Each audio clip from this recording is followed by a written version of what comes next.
The Dallas Cowboys have still not chosen a head coach. What could be the holdup? We'll break it down on this episode of the Locked On Cowboys podcast.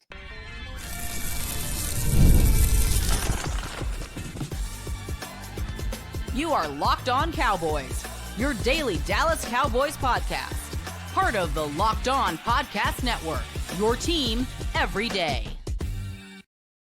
Welcome back to the Locked On Cowboys podcast, part of the Locked On Podcast Network, your team every day. We'd like to thank you for making us your first listen of the day. Today's episode is brought to you by Gametime.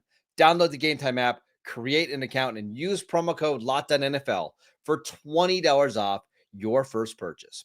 Welcome back. I am your host, Marcus Mosher. You can follow me on Twitter at Marcus_Mosher. Joining me today, as always, is Landon McCool. You can follow him on Twitter at McCoolBCB. And Landon, as of this recording, the Cowboys still do not have a head coach.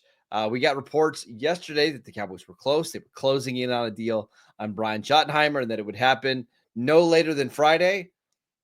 It's Friday and still no announcement. What's going on? Yeah, I mean, it's a good question. It feels like this thing's, kind of evolved in 48-hour chunks, right? Like it feels like, you get like a chunk where it's definitely Dion. It's Dion. It's basically a done deal.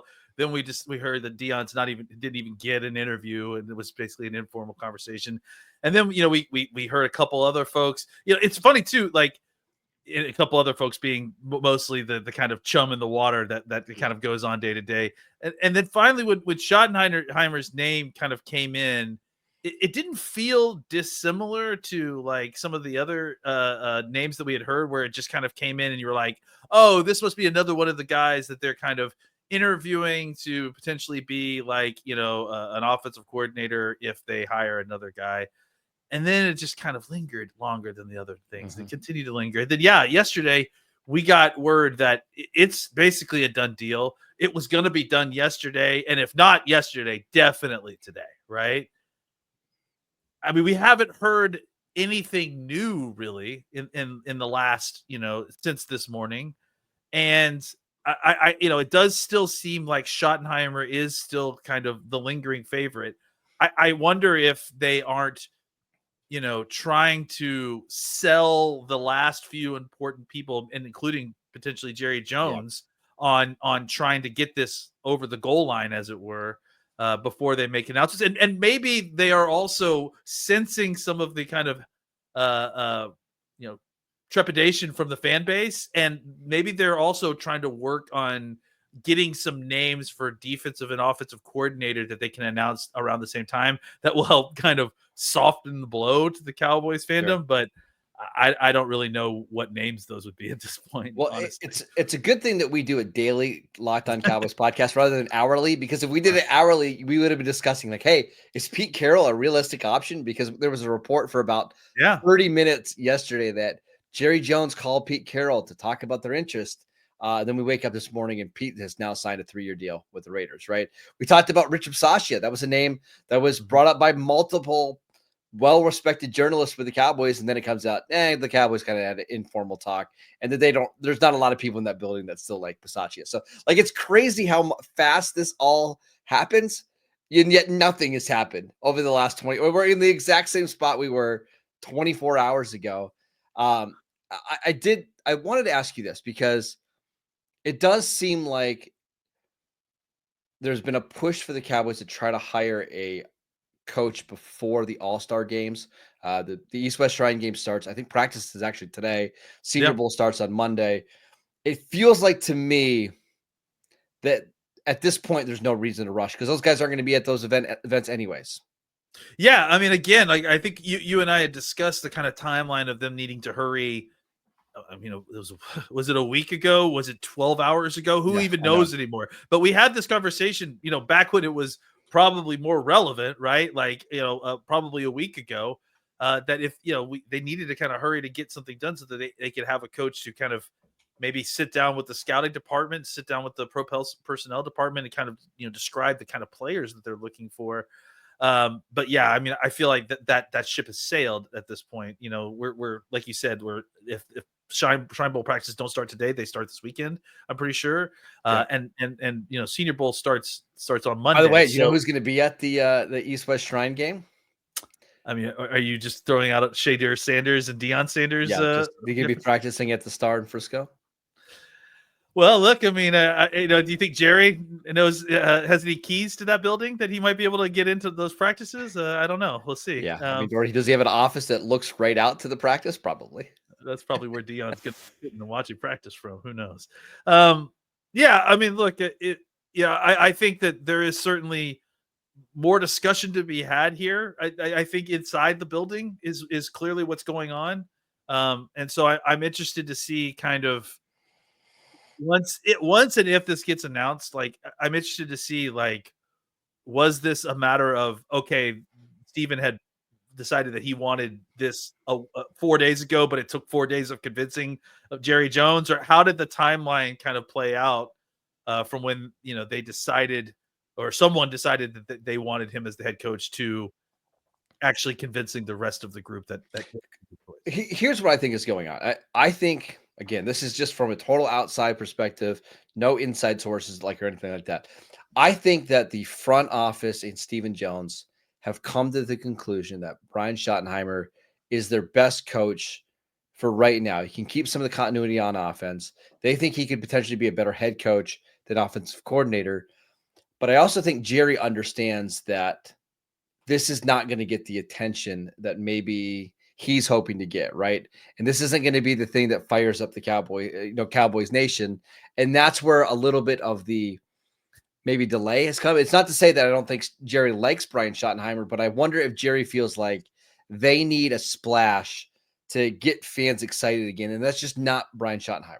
It's just too bad that these two guys can't get together and talk and come together with a little bit of both to come up with a fantastic coaching choice, because they're both right. Like, you do need to make a sound football choice, but maybe not so sound that you've, fallen into the realm of mayonnaise, vanilla, so bland that it doesn't even taste like anything. And that's what the Schottenheimer choice is. And I think Jerry's right. Like, you need to make a decision that shakes up the team. They're in a rut. They're clearly their two biggest rivals are playing for the Super Bowl. The chance to go to the Super Bowl.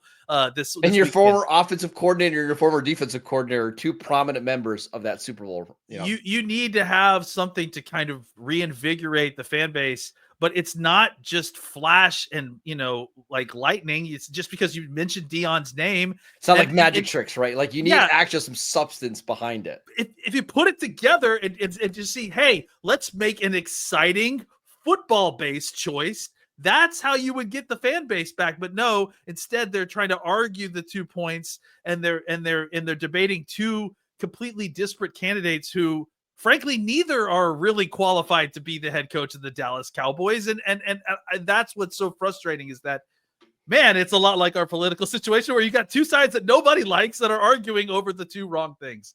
That's what I'll say. We did just get an offensive coordinator that just opened up. Bobby Slowick just got fired from the Texans, but I don't think that's going to do anything for you. I did want to mention this year was just I did want to mention, of the 4 candidates the Cowboys interviewed, only 4. It seems like Robert Saleh is going to be 4. Yeah. It seems like Robert Saleh is going to be the next defensive coordinator of the 49ers, provided that he doesn't get one of the Cowboys or the Saints jobs. But the Cowboys have already informed other candidates that they're not getting second interviews. So I think the idea that Cowboy fans, or the hope that, hey, if they hire Schottenheimer, they're going to be able to bring in Robert Saleh as a defensive coordinator, that has gone out the window. And maybe that's holding it up as well. Like, if they decide to hire Schottenheimer, I think you're right. They want to announce it with a really strong defensive coordinator. Maybe they just don't know who that is yet. I mean, it's going to end up being Zimmer. Like, that's the thing. That's not about. I'm okay with that. Like, absolutely. I'm okay with it too. But it's also not like the shakeup. Like, again, going back to the idea that they're trying to find some coordinators to make Cowboys fandom feel better about the situation. I think you and I, who study the Cowboys every single week and watch the game film, would be excited about getting Zimmer back, because what we saw at the end of the year. But I think the common Cowboys fan base member is not going to be super thrilled that you're bringing back last year's offensive coordinator who didn't call plays as the head coach and last year's defensive coordinator. Like the idea just generally of running back 2024, I don't think is going to be very popular with the fan base. Let's talk about the Cowboys defense because we got some big news about one of the star defenders of the Cowboys. We will get to that next. This episode is brought to you by PrizePicks. It's playoff time, and if you're like me, you want to make the most of these final weeks of football action. That is where PrizePicks comes in. If you love football and want the chance to win real money while watching the games, PrizePicks is the place for you. It is the best way to turn your sports opinions into cash with daily fantasy player projections. With PrizePicks, you simply pick more or less on player stats like total passing yards or rushing touchdowns for a shot to win up to 1,000 times your money. You can boost your picks in less than 60 seconds. And whether you're looking for a flex play or just want to cash out quickly, PrizePicks has got you covered. And with over 10 million members and billions in winnings, it's clear that people are loving this platform. This week, they have a free pick for you. It is for the NFC Championship game. Jane Daniels only needs one passing yard for you to win one square. And here is a special offer for Locked On Cowboy listeners. Download the app today. Use promo code LOCKEDONNFL to get $50 instantly after you play your first $5 lineup. Download the app today. Use promo code LOCKEDONNFL to get $50 instantly after you play your first $5 lineup. Welcome back to the Locked On Cowboys podcast. We'd like to thank you for making us your first listen of the day. All right, Landon, we got some not great news about Trevon Diggs yesterday. According to Todd Archer, Diggs underwent a tissue graft surgery, and it's expected to hold him out until at least parts of training camp. According to Archer, the surgery the timing of the surgery had to do with the growing of the graft to ensure best results. He said Noah Brown had a similar procedure done earlier in his career. I believe when he was with Ohio State. It's more of a modern take on microfracture surgery, which we know, we hear the words microfracture. That's scary. What should we be thinking here? I mean, again, the big blinking red light is microfracture surgery, like modern or not. I mean, the modern version of a terrible surgery that has sapped many football player of their explosiveness and frankly, the prime of their careers. Like, I mean, that's line one for me, right? It's scary to hear that kind of thrown around. We had heard that was something that was potentially an issue for him, was that he was getting, we had actually heard that there was the same kind of bone bruise discussion stuff that we had heard about previous microfracture surgeries. And obviously the Cowboys have had several of these players who have had microfracture surgery and have come back and played, and a couple of them who have come back and played well. I mean, I think it is possible. And we've had a couple that have not come back. Famously, Anthony Spencer, right? Like Anthony Spencer got microfracture and his career was basically over. Yeah. So, it's certain. And that, look, I mean, that was, oh my God, is that right? That was 15 years ago. I mean, 2000. Well, it was 2007 draft. It was like 2010. I think he had it maybe. So 15 years ago. I know. Wow. I feel old. So like my point of doing that was not to make myself have blackout, but was actually to kind of point out that obviously the fact that they're using terms like modern microfracture surgery means that the surgery has evolved, right? A lot of these surgeries have evolved. Think about how the ACL, the MCL surgeries have evolved over the last decade. So there have been evolvements, improvements on these surgeries. However, I mean, we're talking about a position in which explosiveness is at a premium. You're talking about a player who is playing the position without being necessarily known for being specifically explosive, right? So you coming off a torn ACL in 2023, right? And now it's another knee injury. It's scary. It's piling on. It's scary. And again, like, you hate to see it in a guy that explosiveness is his game, right? Because obviously you worry about it coming back. But even with someone like this, you worry that with this kind of reduced explosiveness, does he fall below the kind of threshold of minimum requirements for a starting cornerback in the NFL, right? So Well, and that's there's where just a lot of unknown here. What I just don't trust Dallas with timelines at all. Like Yeah. just at all. Like No. anytime they give us a timeline, I always think of like, okay, I'm going to add another month to it. So if Todd Archer's saying like he's going to miss at least parts of training camp, potentially Maybe. longer, to me, like at the very least, he's a PUP guy, and he's probably going to miss the first month of the season. I think I told you yesterday, like if they get him back anytime before Thanksgiving, I think that's a win. That's a lot longer than even I kind of built in, but I don't think it's unfair. I mean, I was thinking maybe you're lucky to get him back week 1. But I don't think it's, the other thing is like, what benefit does it do rushing him back yeah. out on the field, and on a roster management level too, like what's the Yep. point of not putting him on the pup and, putting him on a thing if he's not going to be able to I play? also want to mention that Micah, who is really good friends with Trevon Diggs, he mentioned on his podcast, like, hey, we're going to get, Demo, Marvin Overshone, and Trevon back by Thanksgiving.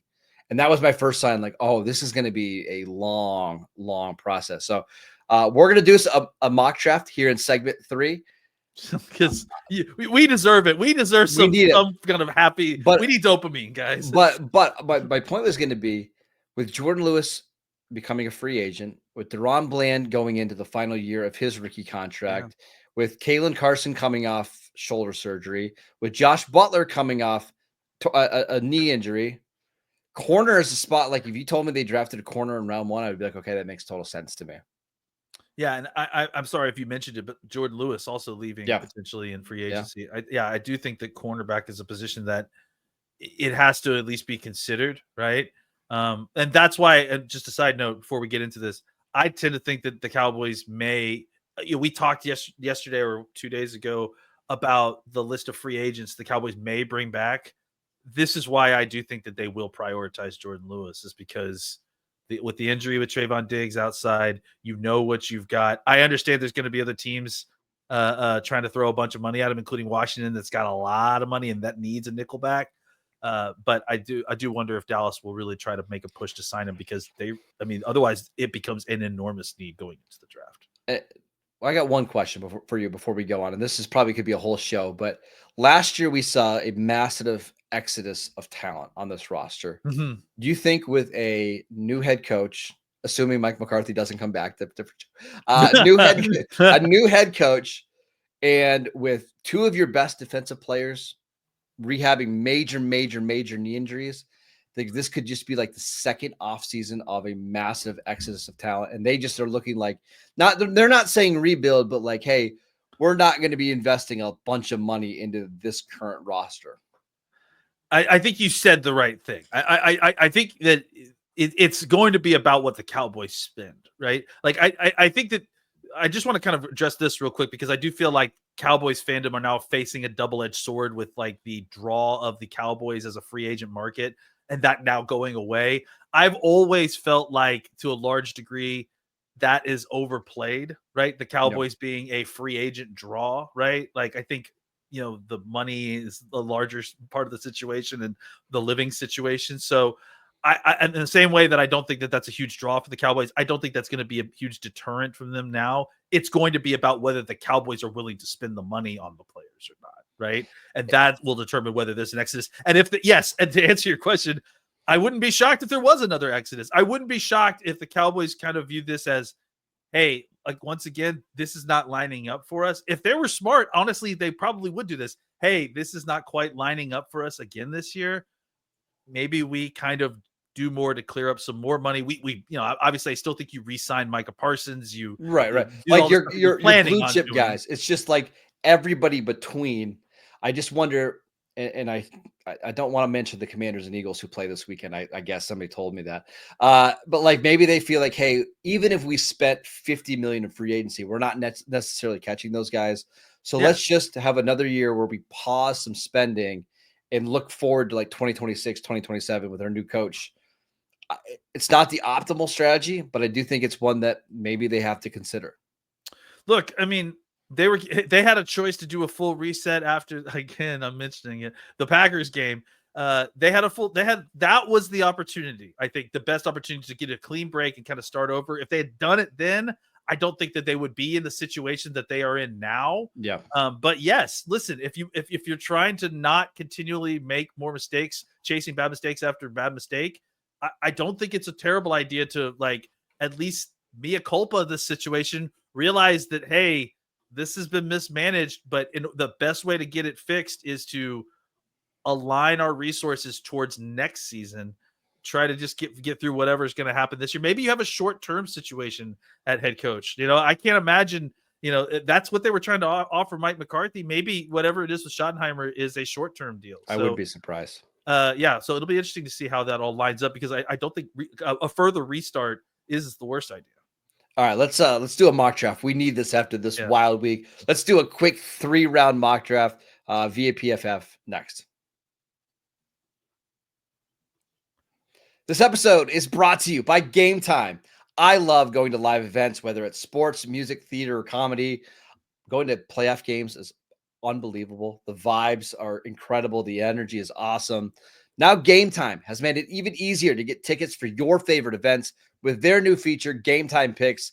This feature filters out the fluff to show you only the incredible deals on great seats, so you don't have to waste your time searching through thousands of tickets. I love the Gametime app because there's so many features that are just really convenient, like the all-in pricing. You can toggle this feature. It'll show you exactly how much you're going to pay, so there's no surprise fees at checkout. Or you can see a panoramic view from your seat. And what's one of my favorites? I want to know exactly what my seats are going to look like before I buy. The Gametime app is absolutely fantastic. Take the guesswork out of buying tickets with Gametime. Download the Gametime app, create an account, and use promo code LOCKEDONNFL for $20 off your first purchase. Terms apply. Again, create an account, redeem promo code LOCKEDONNFL for $20 off. Download Gametime today. What time is it? Gametime. Welcome back to the Locked On Cowboys podcast. We'd like to thank you for making us your first listen of the day. For your second listen, check out the Locked On NFL podcast. 2 shows every single day. 1 in the morning with Tyler Rowland, 1 in the afternoon with my guy, Tony Wiggins, who could not be happier right now after Jacksonville stole Liam Cohen and fired Trent Baalke. So go check out that podcast wherever you get your podcast, free and available everywhere. All right, Landon, let's do a mock draft. What do you say? Let's do it, man. Okay. I'm ready. It's been a week. So we're going to do a quick 3-round mock draft. I think you probably can, if you're watching with us on YouTube, you can see the simulator. I will do my best to try to narrate what's going on. Let's just stay and pick at all the selections the Cowboys have. Yeah. So off the board, in order, Cam Ward, Travis Hunter, Shedeur Sanders, Abdul Carter, Will Johnson, Will Campbell, Mason Graham, Ted McMillan, Mike Green, my guy from Marshall, Malachi Starks, and James Pierce. The Cowboys sitting on the clock here at pick number 12 with Ashton Genty still on the board. Luther Burden is on the board. Tyler Warren, Emeka Egbuka, Benjamin Morrison if you need a corner, Michael Williams, Jalen Walker still available. Pretty good spot for Dallas. Yeah, this actually felt quite well, honestly. And look, I think we're trying to get through this quickly. So I think, to me, the pick is Luther Burden. But let me throw this out to you. What if we had a little conversation about drafting Tyler Warren?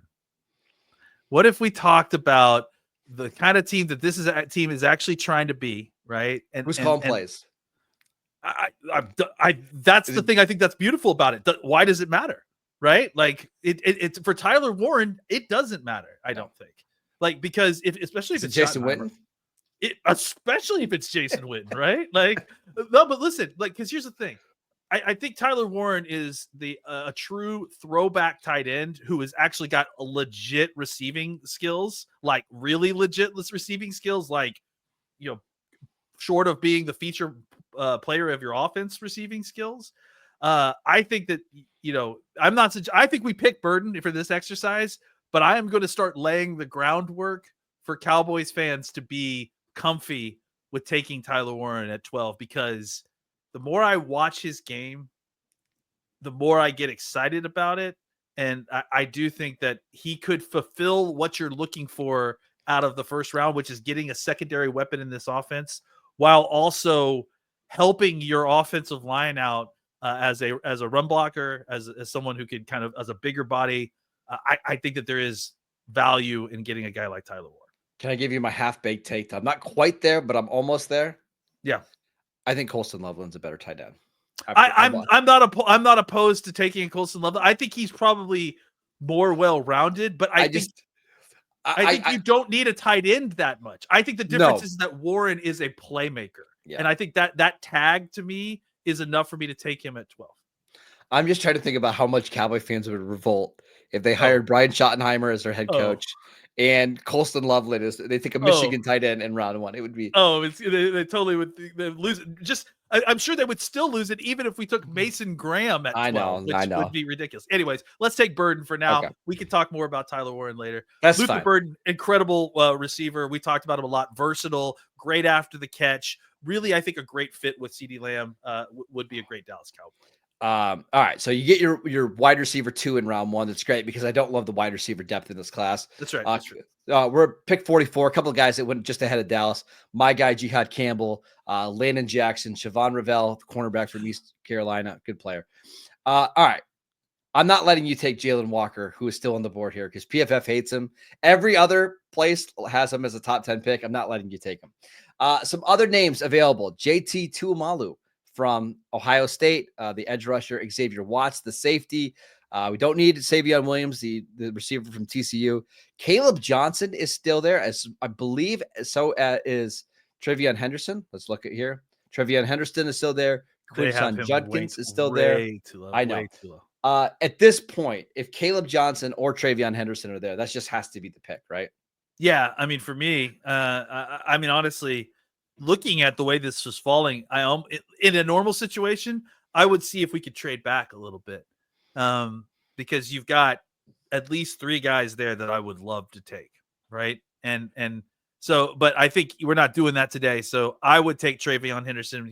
I think he's the best of those guys. Yeah, I'm just going to show you some of the other positions. If you wanted defensive tackles, Deion Walker is there, who I like him. We liked a lot, even going back to last year's draft process. Derek Harmon is still there. So I do think, man, I'm a little disappointed that Derek Harmon isn't going to the Senior Bowl, man. I don't know what happened there. He should have been there. Anyways, yes, he's another guy that Cowboys fans should definitely check out. Big body inside. Maxwell Harrison, a really good corner who will be at the Senior Bowl as well. If you wanted to get better at the edge, Tuimalu is really good. Really good. Anybody else there that's I mean, I think we have to have a quick conversation about Xavier Watts, right? The Cowboys don't really know what they're going to get safety wise next year. They're getting older there as it is, and the safety position was kind of a problem last year. I don't think that taking Xavier Watts would be a terrible surprise. I would be thrilled with it. I think he's a really smart player, and I think he, is just the kind of guy you want in your defensive secondary, especially if you're going to be missing corner depth. So I think he's someone that we should consider as well. Let's take our defensive tackle because I think there's going to be a good running back. What if we take Walker and just try to get bigger on the defensive line? Yeah, I mean, let's take Walker. I think, the thing about Walker is that to me, he's more of he is he's enormous, but plays more like a 3 technique to me. So, and maybe that works a little bit because you've got Osa walking out the door. Look at that. Thank you, PFF, for undergrading Trevon Henderson too much. But anyways, I think, Walker makes some sense because he can play a little bit. He will play mostly kind of in the B gap. I think you pair him with hopefully an upgraded Mozzie Smith next year, and then you've got really a stout interior. Yeah. Now, you may need to kind of produce some pass rush by reducing some defensive ends inside, but you already plan on doing that anyway. So, if you have Mike Zimmer, you're just going to be blitzing anyways on third down. So it's not that big of a deal. Absolutely. So, I think that makes some sense. Bigger guy, but don't think he's a nose tackle necessarily. Yeah.